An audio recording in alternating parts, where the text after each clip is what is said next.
Property assessments are out, and every year I see buyers and sellers place far too much weight on a number that was never designed to represent true market value. In this video, I'm breaking down why assessed values are one of my biggest pet peeves in real estate and why I wish they weren't so closely tied to how people think about pricing.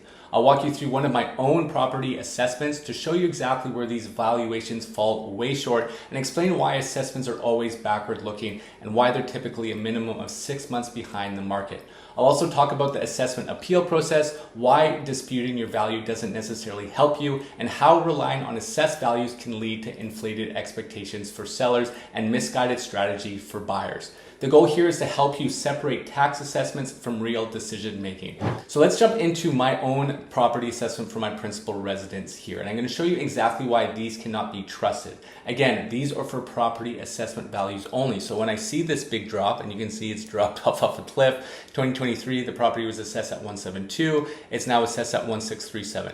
It does not make any difference in my life. In fact, that I love it because it means I'm saving more money. There are errors in this assessment, and you should not be celebrating if your assessment is going upwards. That means you're paying more property tax. And why would you want to pay more property tax here in Vancouver if the assessments don't even show you your actual realized value?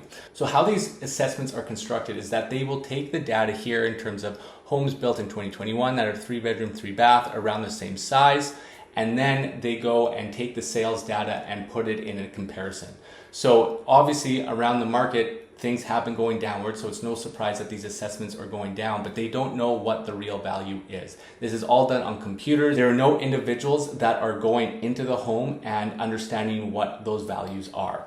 And they don't understand if you have nice mountain views. They don't understand if you have a south-facing backyard that allows a lot of natural light in. They don't know if you've done any renovations to the home, if you have vaulted ceilings or any specifics. Maybe you have a very high-end appliance package and a neighbor does not. So these are why these are not held in stone in terms of what your assessments should look like. So an example I always like to use with my clients, if you had, say, 2 condos side by side, exact same view corridors, and they were both built in the 1970s, and you had one that was in original form, they still have the shag carpet, they have those turquoise toilets, and there has been no updating whatsoever in that home, as opposed to the neighboring property who has the same exposure on the same floor has just done a $500,000 renovation.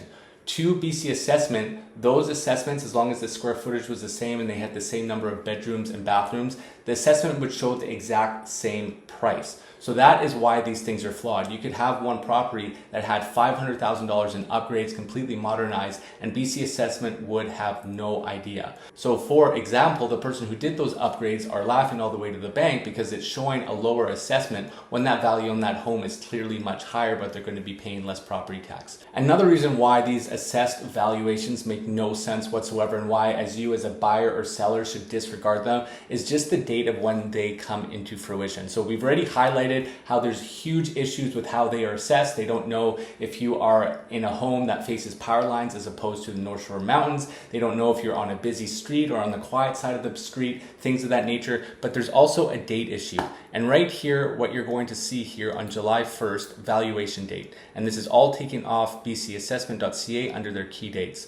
With this, a property's assessment is based on its market value date at July 1st. So when they roll these out on December 31st, which they all came out just a couple weeks ago, they're already 6 months old. Not to mention if you're a buyer seller and you're waiting to purchase or sell in the spring or early summer, these can be a year old. So there are massive holes with these assessments, and that's why they're not a true store of value. They're just to get a framework for the province to get some sort of context for property tax allocations. There are some cases where you can start to see some patterns. Okay, and what do I mean by that? So this is a spreadsheet just of one of the listings that I've sold, and within the data itself, with all my listings, I have a chart here where we track all of this.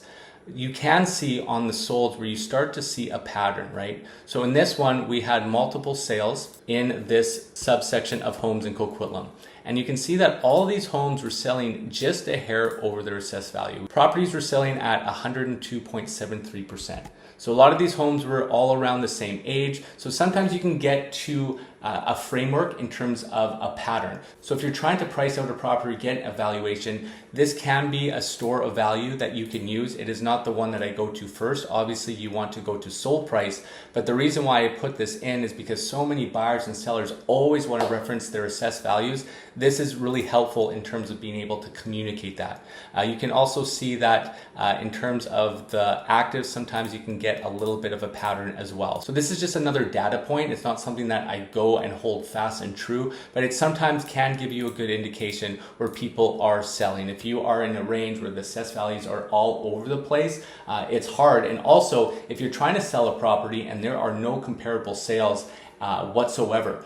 Maybe this is a new type of product in the area or a very high-end specific property. Sometimes you use that assessed value as a benchmark just to price something. But again, it's something that you're kind of moving down the channels here and not being the first store of value.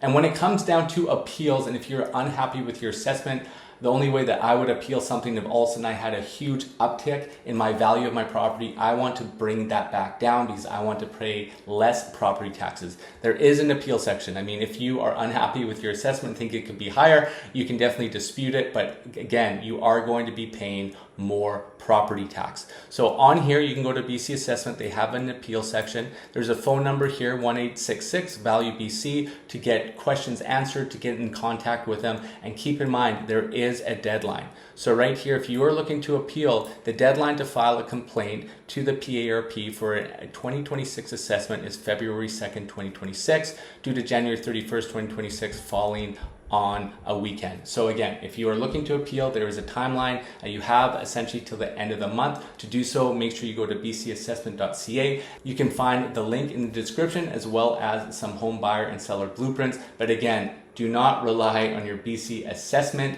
It is not true value. Thanks again for your support. See you on the next one.